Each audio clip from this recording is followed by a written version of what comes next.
Hi guys, so we are at page 236 or 236 and again featuring a Trailguide to the body. Okay, so we are now featuring how to palpate the submandibular fossa, and we also have the body base and the how to access these landmarking. Okay, so looking at image here at 5.19, we have the lateral view of the right temporomandibular joint or the TMJ. Okay, we have a smaller a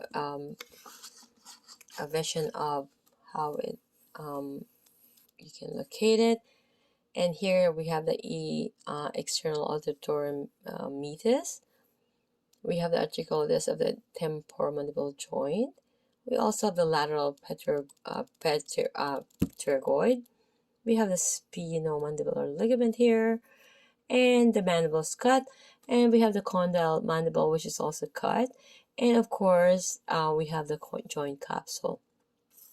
So looking at the image here, where the partner is being in a supine position, where the therapist is palpating the submandibular fossa. Okay, so the submandibular gland on the opposite side. So looking at this information here, so we have the partner in supine.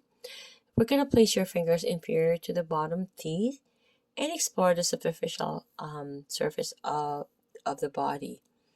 So we're going to move inferiorly and palpate the base or edge of the mandible. So explore its entire length from the chin to the angle of the mandible. Okay, so with one hand stabilizing the mandible, we're going to slowly curl a fingertip underneath this edge and into the submandibular fossa. So look at the image here, as you can see, guys, right? We can see here the article this. So reading all this information here, so you can see here, so number 1 article this, number 2, and number 3. Again, the mandible is the one that does the opening of the mouth. This upper portion does not move at all. It's the mandible that opens and closes. It elevates and it depresses. Okay, so the pteromandibular joint is the most frequently used joint in the body. Yes, guys, it is. We chew, we eat, right? And everything. How many times do you eat every day? Especially those who eat so many times a day. So moving 2,000 times a day, this wear and tear is compounded by the incongruity of its joint surfaces. So namely the mandibular condyle. Not to mention if we grind our teeth, guys, right? At sleep, I do. I used to. Sorry, I have to say I used to. When I was young.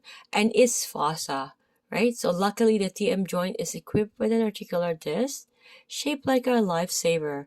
So this my apologies, guys. My Filipino accent's coming up. This lies on the top of the condyle and helps to create more congruity between the joint surfaces, reducing the potential for bone deterioration. So when the mandible depresses, the condyle and the disc move in tandem, pivoting anteriorly and inferiorly. So the reverse occurs when the mandible elevates. Okay, see you guys on page 237. And I love you guys, and God loves us all.